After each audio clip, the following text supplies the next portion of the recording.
नमस्कार। आप सभी का स्वागत है द हिस्ट्री यूट्यूब चैनल में और मैं हूँ विकास टेकरे। आज की इस वीडियो में हम समझने का प्रयास करेंगे कि राजपूतों की उत्पत्ति कैसे हुई।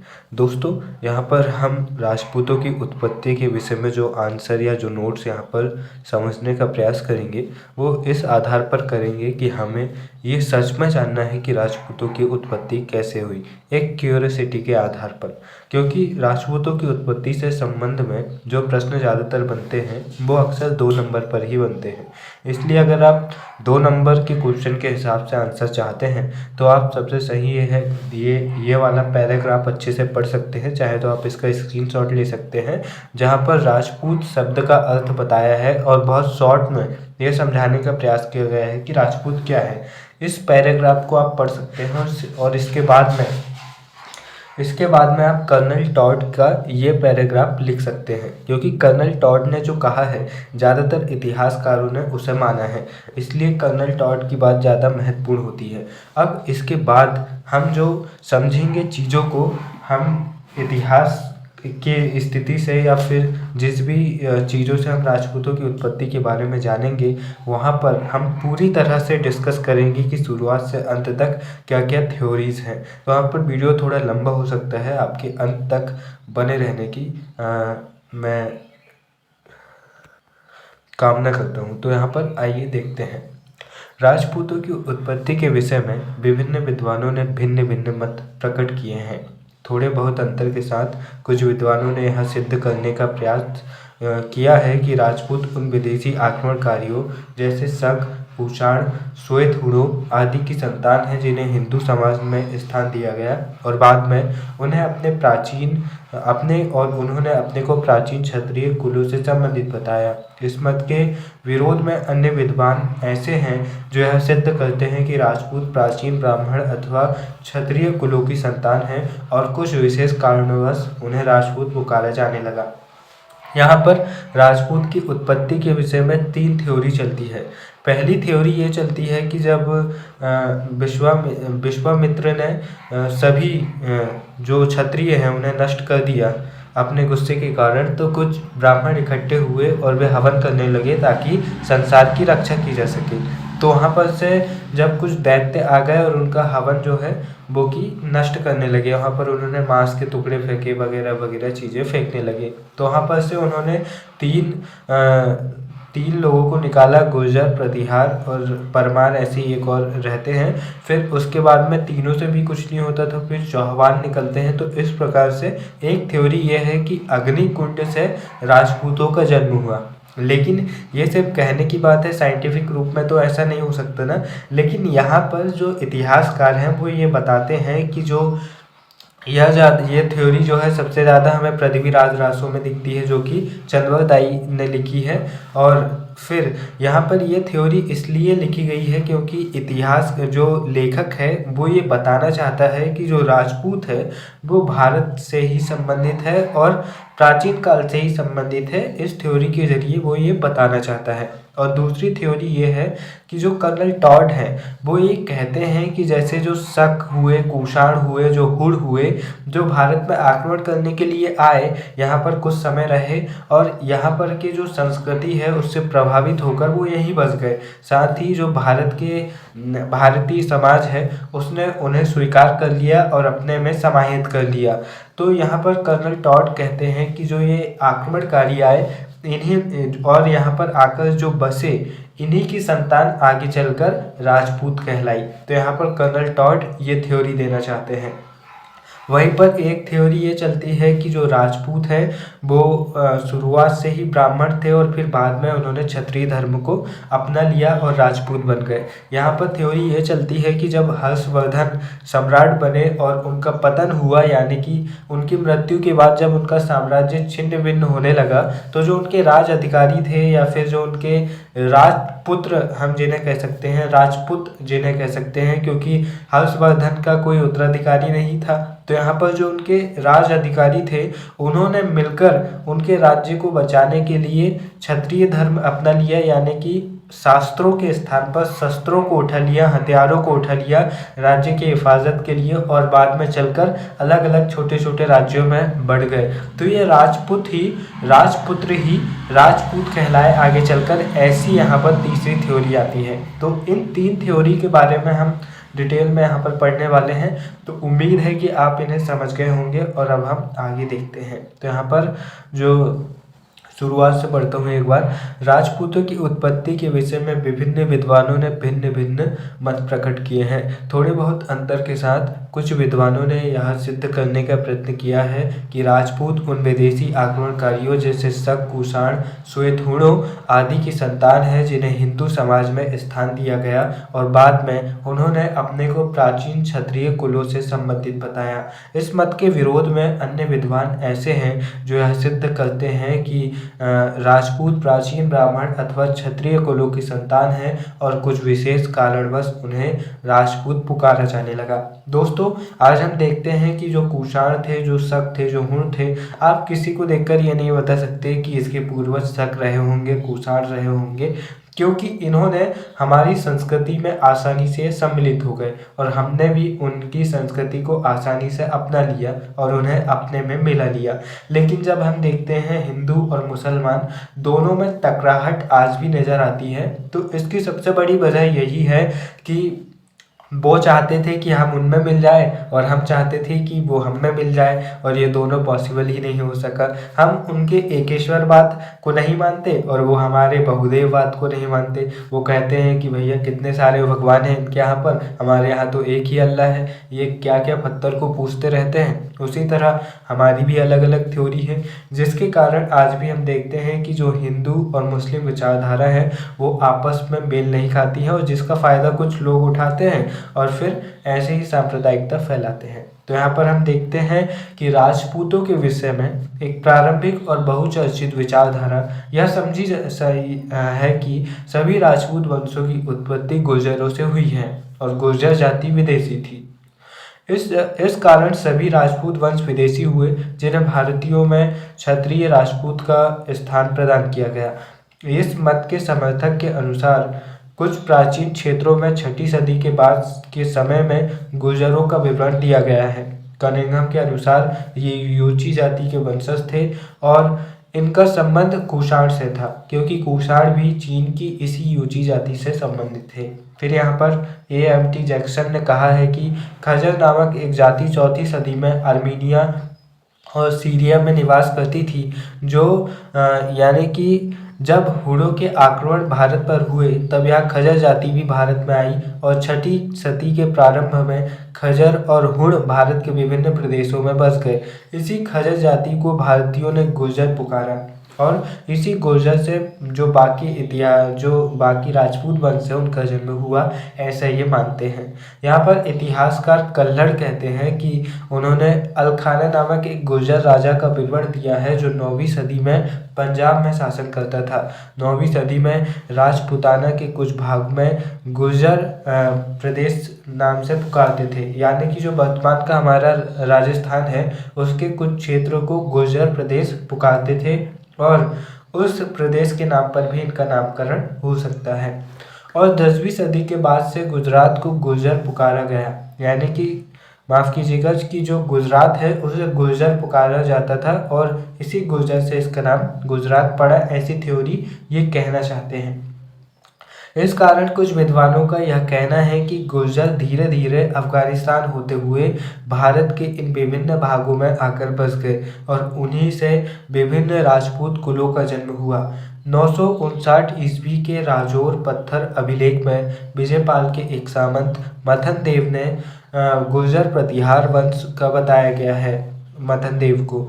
और यहाँ पर इसका अर्थ यह लगाया जाता है कि प्रतिहार वंश गुर्जरों की एक शाखा था, और गुजरात का यह नाम उस समय पड़ा जबकि वह चालुक्यों का शासन स्थापित हुआ। इसका अर्थ यह हुआ कि चालुक्य भी गुर्जर थे, और पृथ्वीराज रासो में दी गई अग्निकुल कथा के आधार पर प्रतिहारों, चालुक्यों, परमारों और चौहानों की उत्पत्ति अग्निकुंड से हुई। यह भी राजपूतों की उत्पत्ति के विदेशी आधार का समर्थन करती है। और फिर इसके बाद हम देखें कि प्राचीन ग्रंथ कुमारपाल चरित्र एक वर्ण एवं वर्ण रत्नाकर आदि में परंपरागत 36 कुलों की सूची मिलती है। राज तरंगिणी में भी कुल 36 कुलों का उल्लेख आता है, परंतु दोनों सूचियों में भिन्नता है, जिससे यह अनुमान लगाया जाता है कि ये सूचियाँ इस ढंग से बनाई गई थी कि इनमें परिवर्तन संभव था, यानी कि इनमें उलटफेर किया जा सकता था। राजपूतों की उत्पत्ति के प्रश्न के संबंध में चर्चा का मुख्य केंद्र गुर्जर प्रतिहार रहे हैं, क्योंकि तिथि क्रम की दृष्टि से महान राजपूत वंशों में ये न केवल सबसे पहले मंच पर आए, अपितु इनकी ऐतिहासिक भूमिका भी अधिक प्रभावशाली रही है। इसी आधार पर विचार प्रकट किया गया है कि राजपूतों के 36 कुलों की उत्पत्ति गुर्जरों से हुई, जो मूलतया विदेशी थे। यहाँ पर अगर इस थ्योरी को अपनाया जाए कि गुर्जरों से सभी की उत्पत्ति होती है, तो यहाँ पर हमें यह मानना होगा कि जितने भी राजपूत हैं वे सभी विदेशी हैं, क्योंकि जिससे उत्पत्ति हुई है वो खुद ही विदेशी है, वो खुद ही अर्मेनिया और सीरिया से आया हुआ वंश है। तो फिर हम ये कैसे कह सकते हैं कि जो बचे कुचे राजपूत है वंश है वे भी भारतीय होंगे, फिर उन्हें भी हमें विदेशी मानना होगा। तो यहाँ पर पहली थ्योरी ये बताती है कि जो राजपूत है उनका जन्म गुर्जर से हुआ है, और गुर्जर एक गुर्जरा नाम की जाति थी जो कि वहाँ पर सीरिया और अर्मेनिया क्षेत्र में रहती थी, और जब घुड़ों ने आक्रमण किया तो ये भी उनके साथ आई और फिर आकर भारत की जो राजस्थान गुजरात क्षेत्र है वहाँ पर आकर बस गई। इसके बाद देखते हैं, परंतु इस विचार को अधिकांश विद्वानों द्वारा स्वीकार नहीं किया गया है। यह विश्वसनीय नहीं है कि विदेशी खजर जाति को गुर्जर पुकारा गया। केवल परमार अपनी उत्पत्ति अग्निकुंड से स्वीकार करते हैं, अन्य 3 राजपूत वंश ऐसा नहीं मानते हैं। इन चारों कुलों में परस्पर रक्त संबंध थे, यह भी प्रमाणित नहीं है, अपितु यह अधिक विश्वसनीय माना गया है कि परमार और चालुक्यों का गुर्जरों से कोई संबंध नहीं था। मुसलमानों के प्राथमिक विवरणों से भी यह सिद्ध नहीं होता कि गुर्जर एक जाति थी। इसके विपरीत यह अधिक प्रमाणित होता है कि गुर्जर एक प्रदेश का नाम था, और भारत में विभिन्न राजवंशों के नाम प्रदेशों के आधार पर रखे गए, जैसे वेंगी, चालुक्य, कलिंग। यानी कि यहाँ पर एक और थ्योरी यहाँ से निकलती है जो ये कहती है कि जो गुर्जर है वो कोई विदेशी जाति नहीं थी, बल्कि एक क्षेत्र का नाम गुर्जर था और वहाँ पर रहने वाले गुर्जर कहलाए, और फिर उस गुर्जर क्षेत्र से उस क्षेत्र के लोगों को गुर्जर कहा गया और वो गुर्जर जाति में बदल गए, और फिर उन्हीं से ही अलग अलग राजपूत वंशों का जन्म हुआ। तो यहाँ पर मुसलमानों के प्राथमिक विवरणों से भी कुछ सिद्ध होता नहीं है कि इनके नाम पर या फिर ये विदेशी जाति होंगी। फिर हम देखते हैं कि इसी आधार पर यह मानना अधिक तर्कपूर्ण है कि प्रतिहार वह राजवंश था जिसने गुर्जर प्रदेश पर अधिकार कर लिया था। अरब विद्वान जैसे अल बलादूरी, सुलेमान और अबू जैद ने जुर्ज को एक राज्य बताया है, और जुर्ज शब्द का प्रयोग उन्होंने गुर्जर प्रदेश के लिए किया था। इस कारण यह स्वीकार नहीं किया जा सकता कि सभी राजपूत वंश गुर्जरों की संतान हैं, और क्योंकि गुर्जर विदेशी थे इस कारण सभी राजपूत वंश विदेशी थे, और इस बात को मानने के लिए कोई भी इतिहासकार तैयार नहीं है। अब इसके बाद में हम एक सबसे महत्वपूर्ण धारणा देखते हैं या फिर महत्वपूर्ण बात देखते हैं जो कि कर्नल टॉड ने इस विषय में कही है, और ज़्यादातर इतिहासकार कर्नल टॉड का समर्थन करते हैं। कर्नल टॉड ने अपने ग्रंथ एनल्स एंड एंटीक्विटीज, अब जो भी लिखा हुआ आप देख लीजिए, ऑफ राजस्थान में इन्होंने यह विवरण लिखा है कि राजपूत शक, कुषाण और हुणों की संतान है। उसने इन विदेशी आक्रमणकारियों और राजपूतों के रीति रिवाजों की तुलना की, और यह लिखा कि विभिन्न रीति रिवाज जैसे घोड़े की पूजा, अश्वमेध यज्ञ, युद्ध देवता की पूजा, शस्त्र पूजा, नारियों की समाज में स्थिति आदि की तुलना करने पर उनमें समता पाए जाने के कारण यह सिद्ध होता है कि राजपूत इन विदेशी आक्रमणकारियों की संतान हैं। तो यहाँ पर कर्नल टॉड ने एक अलग लेवल पर जाकर रिसर्च की। उन्होंने पता लगाया कि जो सीरिया और अर्मेनिया में जो गुर्जर जातियाँ रहती थी या फिर जो आज उनके वंशज हैं, उनकी जो रीति रिवाज है और जो हमारे राजपूतों की जो रीति रिवाज है वो काफ़ी सिमिलर है। इसका मतलब ये कहा जा सकता है कि जो राजपूत है, जो गुर्जर है, वो विदेशी संतान है।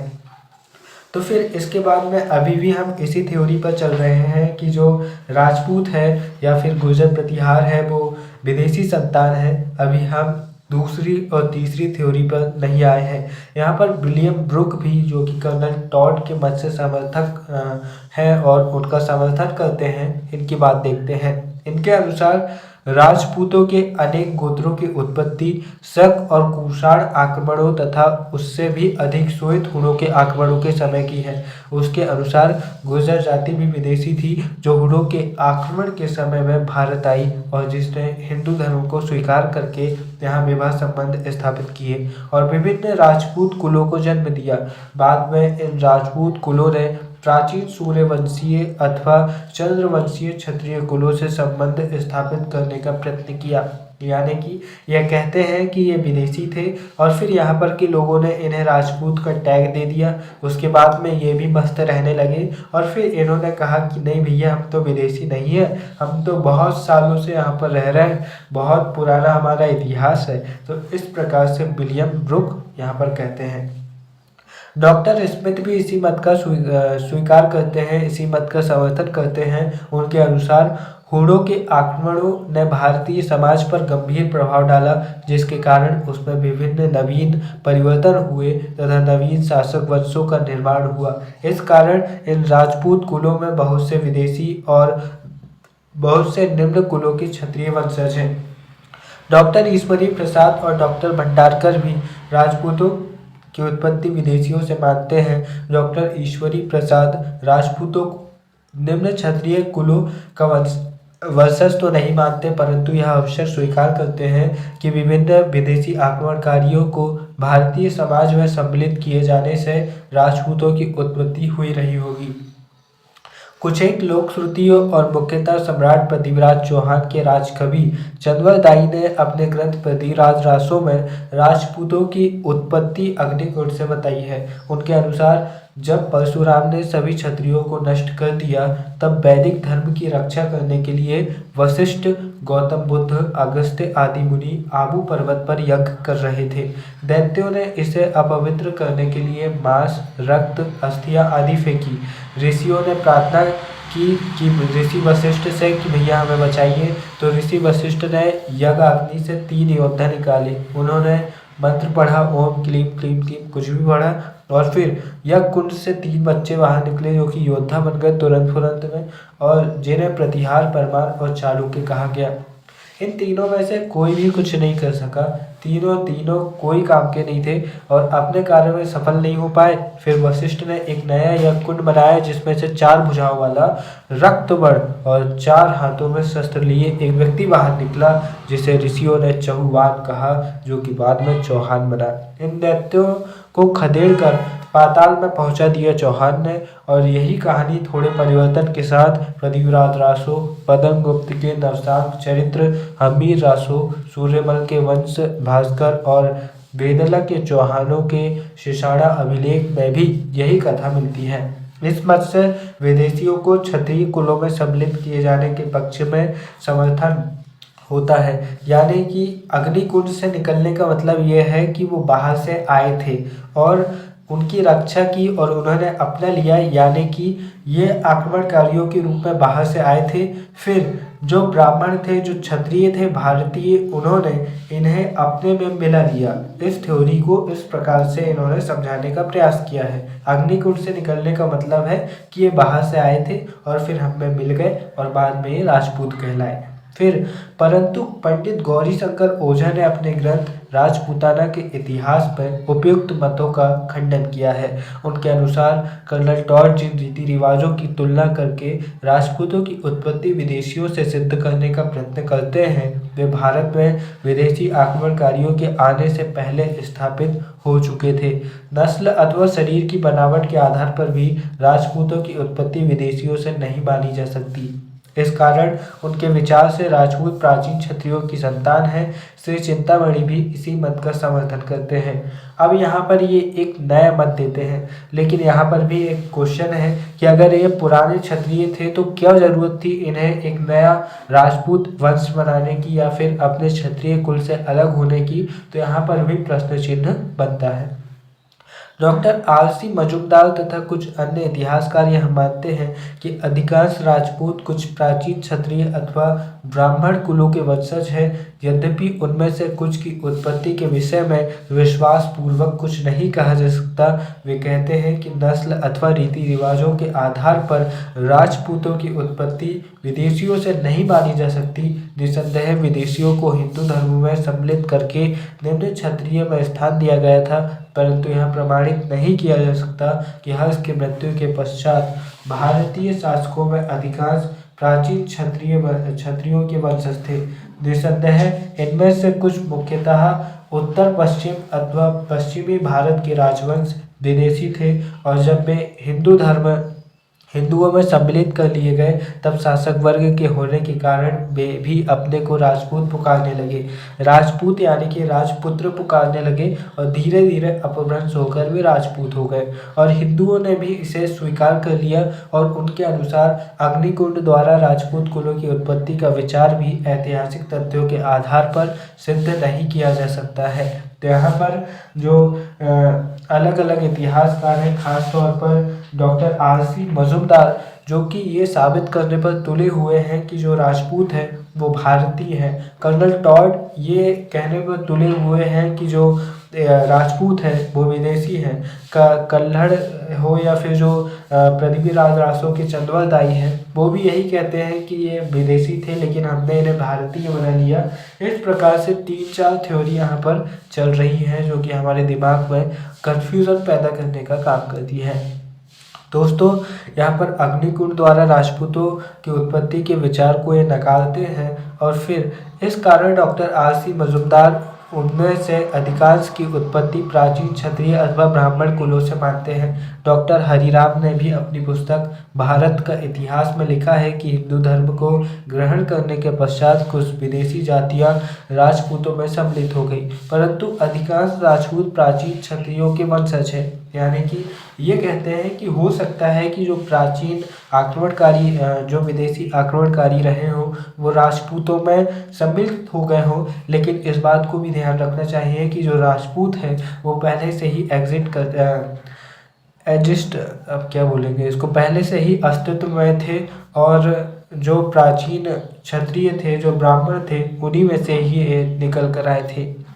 डॉक्टर आरसी मजूमदार ने विभिन्न राजपूत कुलों की वंशावली पर विचार करके अपने विचारों को प्रमाणित किया है। वे लिखते हैं कि मेवाड़ के गोहिल राजपूत वंश के संस्थापक बप्पा रावल को ब्राह्मण बताया गया है। यानी कि ये कह सकते हैं कि जो ब्राह्मण थे, जब अव्यवस्था फैलने लगी तो इन्होंने ही हथियार उठा लिए और फिर इन्होंने ही राज्य स्थापित कर दिए। तो बप्पा रावल के ब्राह्मण होने से यह साबित होता है कि ब्राह्मण से ये क्षत्रिय बने होंगे और राजपूत कहलाए होंगे। बाद में गोहिलों ने अपना संबंध रामचंद्र से स्थापित करने का प्रयत्न किया। उसी प्रकार गुर्जर प्रतिहार वंश का संस्थापक हरिचंद्र ब्राह्मण था, जिसकी एक पत्नी ब्राह्मणी तो दूसरी छत्राणी थी। चंदेल राजपूतों की उत्पत्ति ऋषि चंद्रदेव से हुई है, और बादामी के चालुक्य क्षत्रिय थे, और परमार राजपूत अपने को राष्ट्रकूटों का वंशज मानते हैं। डॉक्टर दशरथ शर्मा, जो अजमेर के या फिर दिल्ली के जो चौहान वंश थे, उनके विषय में इन्होंने बहुत कुछ रिसर्च और बहुत कुछ लिखा है। तो डॉक्टर दशरथ शर्मा ने राजपूतों की उत्पत्ति के विषय में अपनी पुस्तक प्रारंभिक चौहान वंश में नवीन प्रकाश डाला है। उन्होंने प्राचीन अभिलेखों और सिक्कों के आधार पर अपने विचारों को सिद्ध किया है, और अग्निकुंड सिद्धांत तथा टॉड, स्मिथ, भंडारकर आदि इतिहासकारों के मतों का खंडन किया है। वे लिखते हैं कि राजपूतों के मुख्य वंश जैसे चौहान, गुहिल यानी कि जो मेवाड़ का वंश था, फिर पल्लव, कदम, प्रतिहार, परमार आदि सभी के संस्थापक ब्राह्मण थे। हम ये देखते हैं कि जो इनके संस्थापक थे वो ब्राह्मण थे। हर्ष की मृत्यु के पश्चात फैली हुई अव्यवस्था और अरबों तथा तुर्की के आक्रमणों से उत्पन्न संकट से देश की रक्षा करने के लिए ब्राह्मणों ने शास्त्रों के स्थान पर शस्त्र उठाए और बाद में क्षत्रिय राजपूत अर्थात राजपुत्र कहलाए।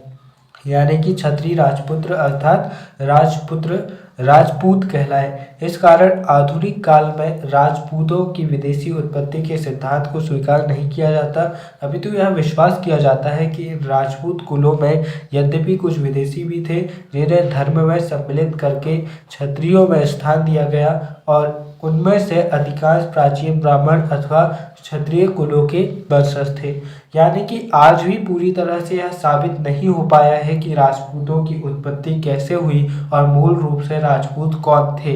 लेकिन यहाँ पर जो वर्तमान काल में ज़्यादातर थ्योरी मानी जाती है वो इन्हीं बाहें से की मानी जाती है, डॉक्टर दशरथ शर्मा की, जो कि आर.सी. मजूमदार से प्रभावित समझ में आते हैं, जो कि यह साबित करते हैं कि जो राजपूत थे वो भारतीय थे, और हर्ष के बाद जब उसके राज्य का पतन होने लगा तो उसके राज्य के जो ब्राह्मण थे, उसके जो राजकुल के लोग थे, उन्होंने ही हथियारों को उठा लिया और फिर राज्य की रक्षा के लिए अपने आप को क्षत्रिय घोषित कर दिया, और फिर ये राजपुत्र कहलाए और इसका अपभ्रंश होकर बाद में ये राजपूत बन गए। और फिर जब विदेशी आक्रमणकारी आए तो वो भी इन्हीं राजपूतों में सम्मिलित हो गए, क्योंकि इनकी स्थिति कुछ बेहतर थी। तो यहाँ पर अलग अलग थ्योरीज चलती हैं। अब हम ये कंफर्म नहीं कर सकते कि किस थ्योरी से राजपूतों की उत्पत्ति हुई, क्योंकि यह बात आज भी साबित नहीं है दोस्तों। तो यहाँ पर हमने समझने का प्रयास किया राजपूतों की उत्पत्ति। वीडियो काफ़ी लंबा हो चुका है और मुझे उम्मीद है कि आपको आपके काम की जानकारी मिल गई होगी। अगर आप 2 नंबर के आंसर के लिए कोशिश कर रहे थे तो आपको जो किताब मैंने शुरुआत में दिखाई थी उसका स्क्रीनशॉट ले लेना चाहिए था, ताकि आप 2 नंबर की तैयारी कर सकें। और अगर आप 5 नंबर के उत्तर के हिसाब से तैयार करना चाहते थे तो आपको ये करना है कि राजपूतों की उत्पत्ति के संबंध में जो पहला पेज मैंने दिया था और जो बुक का स्क्रीनशॉट लेने के लिए बोला था वो लिखना है। फिर उसके बाद में आपको कर्नल टॉड के बारे में लिखना है, पहला हो गया। फिर दूसरे में आपको जो अग्निकुंड का सिद्धांत है वो लिखना है, और फिर तीसरे में आपको जो मजूमदार हैं और दशरथ शर्मा है इनकी थ्योरी लिखनी है। तो इस प्रकार से आप कम शब्दों में 3 थ्योरी लिख देंगे, और फिर लास्ट में कंक्लूजन में यही बताना है कि हमें तो भैया कुछ पता नहीं कहाँ से इनकी उत्पत्ति हुई। इस प्रकार से आपका एक लंबा उत्तर तैयार हो जाएगा। तो यहाँ पर उम्मीद है आपको वीडियो पसंद आया होगा, और वीडियो के अंत में बस इतना ही कहना चाहूँगा। गुस्ताव फ्लेबेर कहते हैं, सच कुछ नहीं होता, केवल अनुभव होता है। आपका जो अनुभव है वही सच है। इसीलिए कई बार लोग कहते हैं कि हम जो अनुभव करते हैं वही हम सच मानते हैं। इसीलिए अपने अनुभव पर भरोसा कीजिए। फिर मिलेंगे। जय हिंद।